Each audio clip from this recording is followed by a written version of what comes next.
Hello, we are now on our second part of the holiday. I didn't show you the first part too much. I've shown you bits and pieces of Pompeii, but I didn't show you too much because actually it was quite hectic. We were tired a lot of the time and we didn't have any space because we got downgraded a caravan, which meant we had no room. So it was really difficult to show you, but I'll talk about more about that another time. So we've arrived at our second accommodation. We're just outside Florence and we're with Eurocamp. And I thought what I'd just show you is what you get with a Eurocamp holiday. So we went for a Comfort XL 3-bedroom. So if you've never done them before, the Eurocamp are a really good way of doing self-catering. I'll show you the inside now and then I'll show you the outside later because we've got all the luggage and stuff outside at the front. So let me flip you around and I'll take you around what we booked. As you come in, you've got the kitchen area, fridge, freezer. Normally they're pretty good as well at stocking. If you've never done them before, honestly, I do recommend them. I'm going to zoom you out. They tend to sort of provide you with everything you could possibly need. Cooking utensils. I'm going to say that and then I'm going to be like, oh, this is rather sparse. Got a coffee machine, have a kettle, cutlery. Usually they're pretty good and you'll have your pots and pans. That's the view. Out here, as I said, we're yet to unpack some stuff. So that's it. This is the main living area. So this is an XL 3-bedroom. This is probably the biggest caravan we've ever had. But now they're all older, they need their own space. This is the double bed. You do have to bring your own bedding, or for an additional price you can hire linen from them, and you've got some storage in here. All really clean. Every Eurocamp one I've ever been to, it's always been really clean. We tend to bring our own bedding because we just find it a bit more cozy to get into our own bedding rather than hired, but we have used hired before and it is quite helpful. Bathroom. Nothing extra, you don't get anything extra. Shower, wonder what that one will be like. It's always a hit or miss with the showers. Quite a good amount of storage for in here, actually. Then we've got 2 separate rooms for the kids and they're quite spacious. So there's 3 beds here. There's not a lot of storage in this one, really, just mainly shelves. But they're probably the most spacious ones that we've had. So I think the XL, paying for the XL did actually work out in our favour. I think it was worth the little bit more that we paid for the extra room. And that's out of the bedroom window. I'm going to show you bits and pieces of this campsite when I can. Oh, and the loo. Again, quite clean. Which, you know, it's a must, isn't it? You want a clean loo. And the families, they've just stepped inside for a moment, so that's chairs moving. Not thunder, although, you see over there, it's really black. So there's gonna be some thunderstorms tonight. So it's really nice sitting out under here. So it's covered. We've got a big space. We don't know why there's a high chair there. I'm not entirely sure, it's not ours. We've just dumped all the swimming stuff that was still wet when we packed it this morning, but that's our view for the next 8 days. Not bad. But yeah, it's very ominous over there. So we'll see whether we get a swim later, but maybe not. Very shiny and sweaty because, my God, there was not a nearby car park, so we've had to park and carry all the suitcases up. Normally you can have park in front of your caravan, but that didn't happen here, so we've had to carry everything. So very exhausted. So I'm going to show you bits and pieces. We're going to Florence one day. We plan to go see Michelangelo's David, going to the Uffizi, hopefully go in the cathedral, have dinner out, see the sunset over Florence, something I've really wanted to do. And then I think we're going to have an evening meal out in Siena. So I'll take you and show you bits around that and the pool area here. But it's always a bit difficult because there's lots of kids running around. I don't want to be intrusive on anybody else's holiday, so I'm very mindful. But yeah, I'll show you the bits and pieces, and if I get to catch up with you and fill you in on what we're doing and the disaster of the first place that we went to, I will do.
So that over there, you can see straight ahead, that is where the original David stood. That's now a replica. But we're going to go see the original, but that's where the original stood. And over here is the fountain.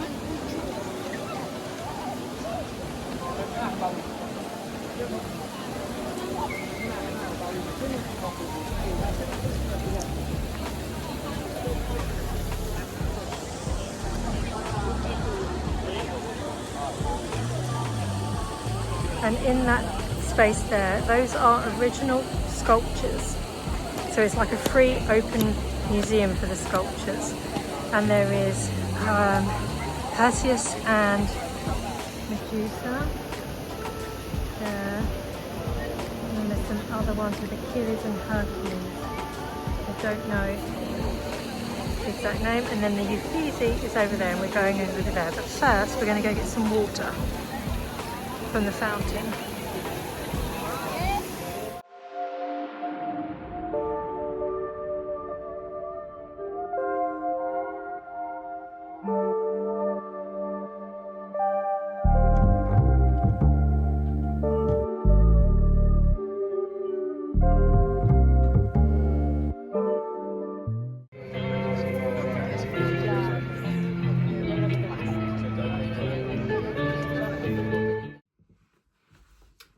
As you can see, we are no longer in Florence. We are back home. It's been about a week now since we got back, and I've tried to film, but it's been chaos. We got back late on the Saturday night, and then we had Sunday to unpack everything, washing, all of that stuff, and then we were straight back into work, school, college, Monday, and it's just been chaos this week. So this is the first time I've had to sort of sit and catch up with you, really, since I left you in Florence, I believe.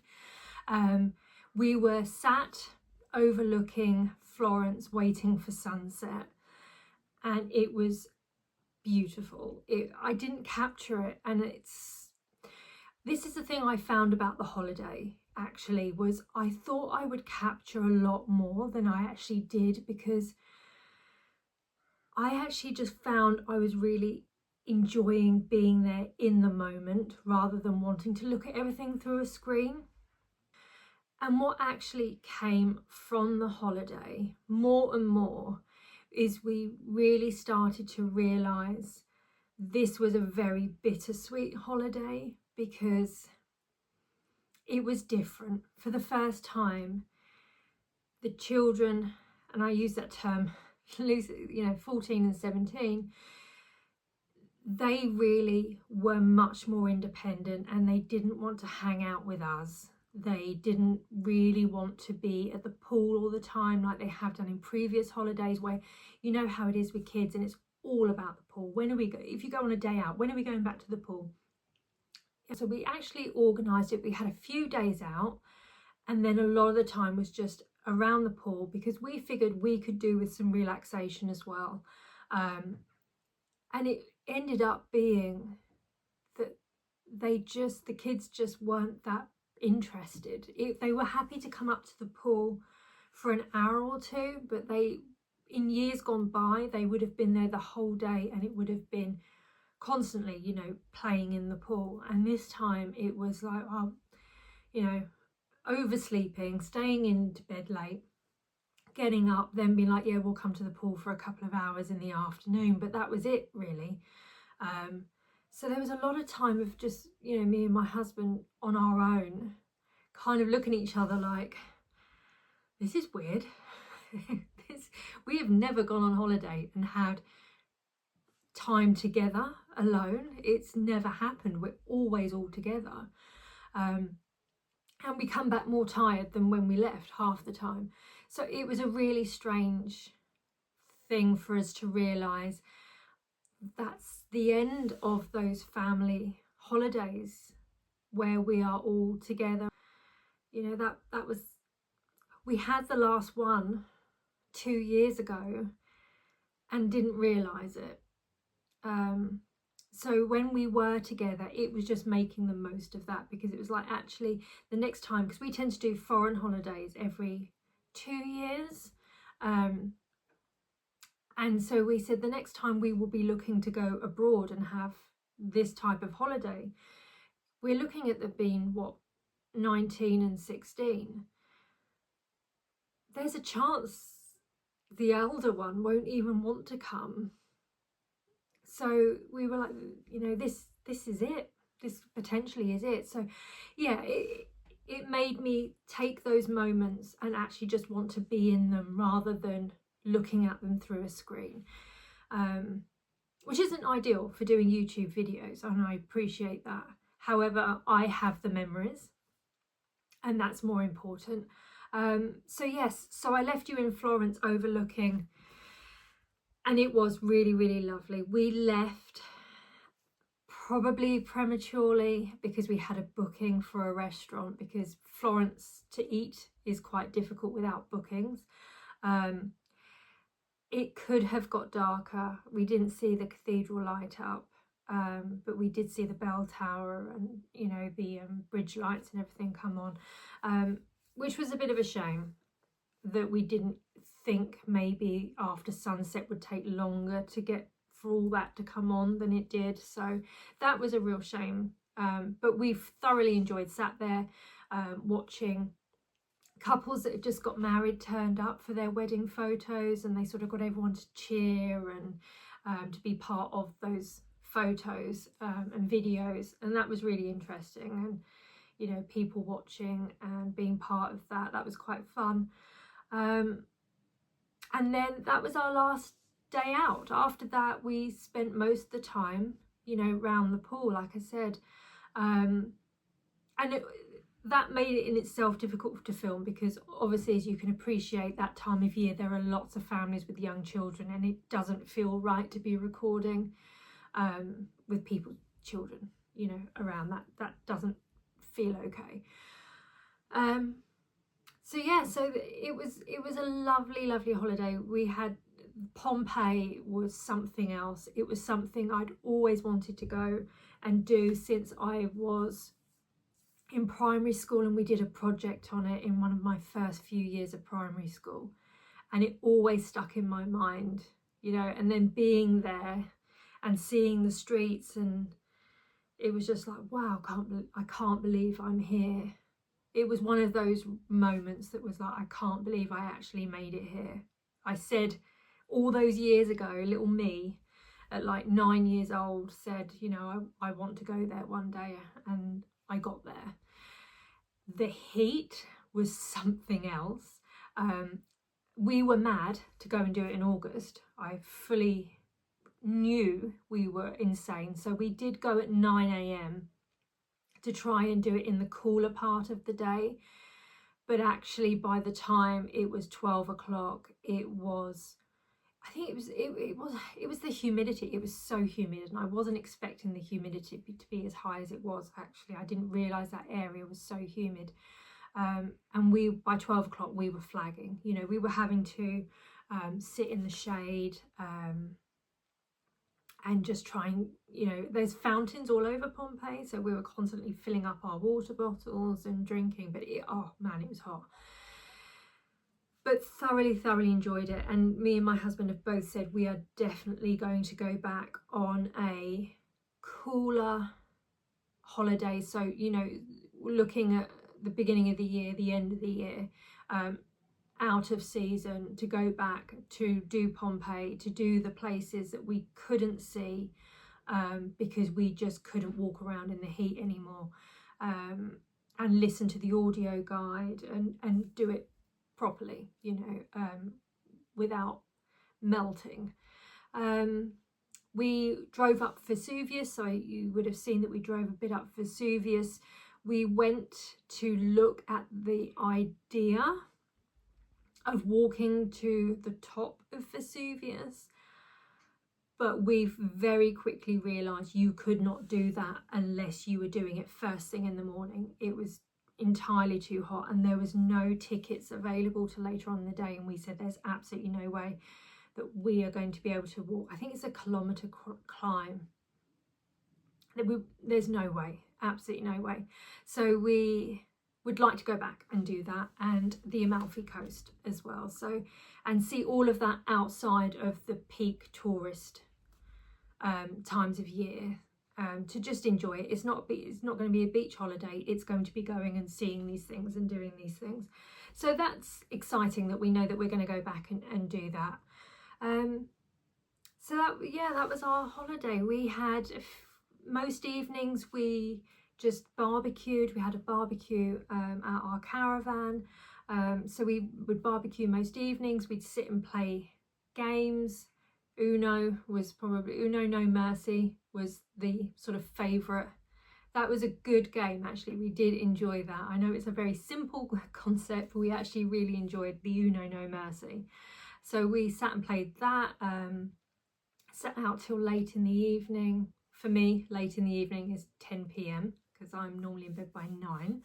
And that's when we spent our time with the kids mostly, because during the day they were doing their own things, but we all sort of enjoyed sitting together every single evening, having dinner, playing games, chatting. So I hope they found a lot of it boring because they're at that age, but I hope they take away those memories, of sitting and playing the games and eating dinner, and the times that they did come up to the pool, they had fun, and the days out might not have been fun for them because they were very hard work. Because we didn't just do Pompeii, we did the Herculaneum as well, all in one day, and it very nearly killed us. By the end of it, I think me and my daughter especially had lost the ability to regulate our body temperatures. We could not cool down. So although very hard work, I hope they have the memories of going and seeing those places, and they stay with them, because I mean, it's incredible. It's absolutely incredible. And I had heard people say that they preferred the Herculaneum to Pompeii because of the preservation is actually better, but I don't know. I loved Pompeii because it's Pompeii, and the streets were exactly as I remember learning about them, and you can really imagine people just walking around. The mosaics still there, the paint on the walls. It's just incredible, absolutely incredible, and I'm so pleased that we decided to go and do that. I had said in the video that we had a bit of a disaster, and just to quickly explain what that means. Oh, hello. I don't know if you can see us, my cat. It is first world problems, and I fully appreciate it is that. It's not actually what happened. I think it was the way it was handled. So we had booked a 3-bedroom caravan we went to 2 places. One was near Pompeii, and then the second one, which I showed you around. And the first one, we had booked a larger caravan because obviously the 2 kids need their own space. Before, they've been young enough that they've shared, or we've slept out on the sofa. So they've both had their own room. We said this time, no, we're all older. We all need our own space. Me and my husband are getting older, so we need to be comfortable as well. We're not as young as we once were to just be like, yeah, we can just sleep there, it's fine, because now if you don't have a good night's sleep or on something comfortable, something hurts the next morning. So then we got a phone call, I think it was about a week and a half before we went, and it's a phone call you don't expect, saying, we're really sorry, but wildlife has moved into your caravan, and we obviously need to do what we need to do to remove it, but obviously you can't stay there. What wildlife, I don't know.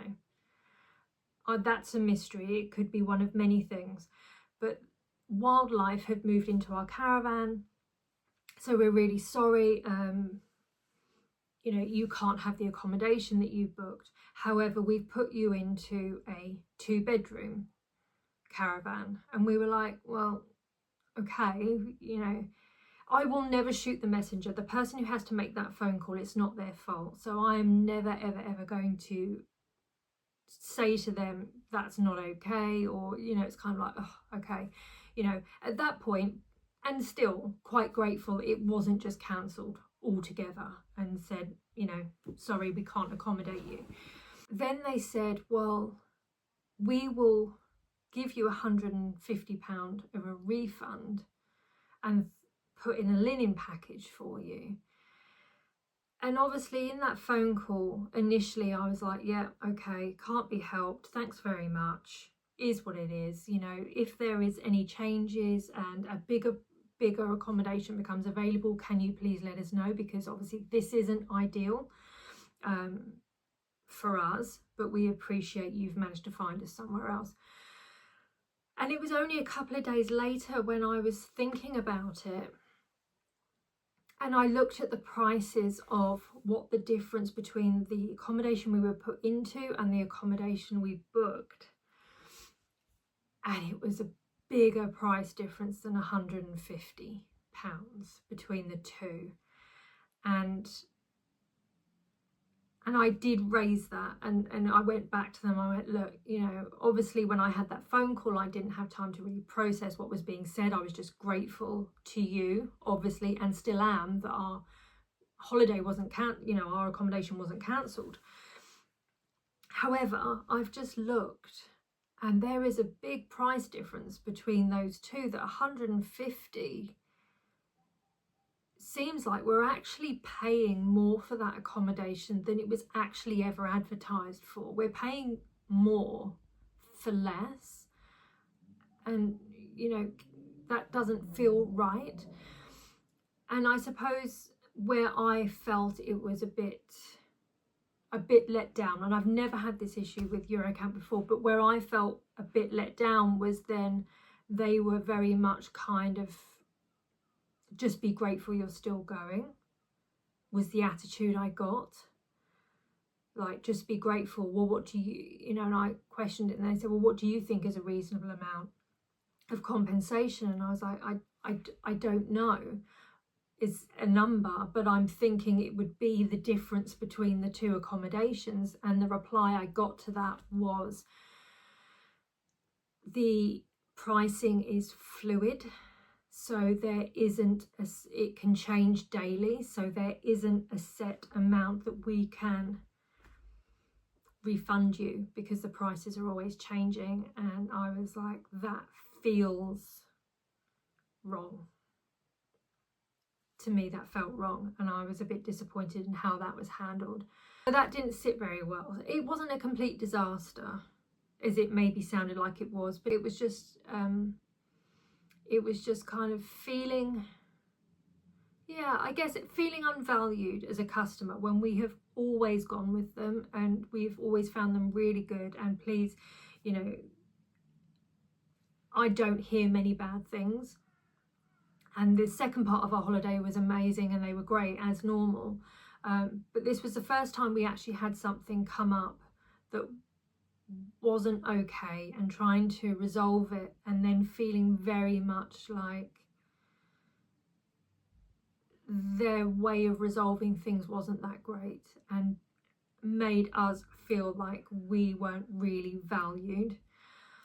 So that was disappointing.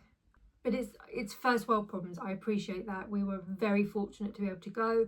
We were very fortunate that they didn't actually cancel altogether, because there was no other Eurocamps near that area. So we would have had to have completely changed our plans and wouldn't have got to Pompeii. So that was that. That was the holiday. I wish I had filmed more when I was looking back to put into the video, but also I was very much enjoying being with my family in the moment. And so which one is better?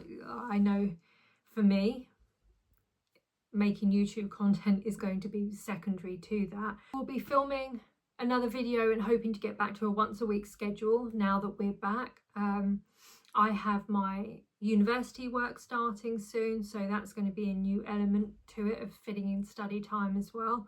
So yeah, we should get back to some normality now and some routine. Now we're all settled back into school, college, work, all of those things. So I will see you more frequently again. But I hope you enjoy seeing the bits, you know, if you've never been there, to Florence, to Pompeii region near Naples, it is so worth it. It really is worth it. We have had unbelievable times there and seen amazing things that, you know, I will always keep, and I hope my children always keep. You know, they've been real experiences of walking into places and going, this is what I've heard about in textbooks and on films and everything for years, and now here I am looking at it, and that's an incredible feeling. So it's definitely worth the visit if you are even considering, should I? Yes, you should. Absolutely. So lovely to catch up with you, and I will see you in the next one. Take care. Bye.